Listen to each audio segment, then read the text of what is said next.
Hello' friends, কি খবৰ? মোৰ যে বিৰাটেই ভাল, গম পাইছেনে? মই আহি কি কৰি আছোঁ চাওকচোন। এই জুইশালিত বহি লৈ মাছ ফ্ৰাই কৰি আছোঁ।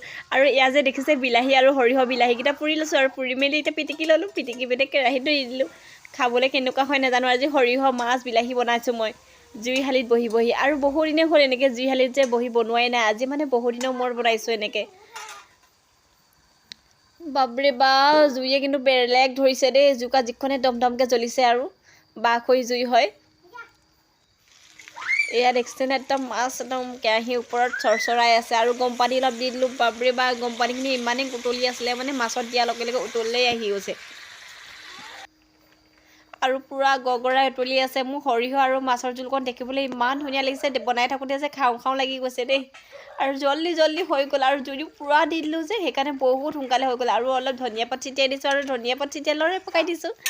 আৰু এতিয়া নমাই লওঁ, আৰু নমাই লৈ গৰমে গৰমে খোৱাহে কথা। আৰু ঠাণ্ডা দিনৰ কথা নহয়, ঠাণ্ডা হ'লে বেয়া লাগিব। সেইকাৰণে গৰমে গৰমে খাওঁ বুলি একদম গৰমে গৰমে বাঢ়িছোঁ দেই। বাপৰে বা, বাতিটো ইমান গৰম হৈ আছে। মাছৰ জোল এয়া হয়। সৰিয়হ মাছৰ জোলখন খাবলৈ কেনেকুৱা লাগে নাজানো, কিন্তু দেখিবলৈ যে বহুত ধুনীয়া লাগিছে। আৰু মোৰ ভাত বাঢ়ি মেলি ৰেডি। আৰু খাবলৈ বুলি উলিয়াই দিলোঁ। এয়া দেখিছেনে, মাছৰ পেটু, মাছৰ ফ্ৰাই আৰু নেমু আৰু বিট জলকীয়া পূৰা সানি মেলি খাই দিওঁ বুলি ভাবিছোঁ। এতিয়ালৈ ভিডিঅ'টো ইমানেই, বাই বাই।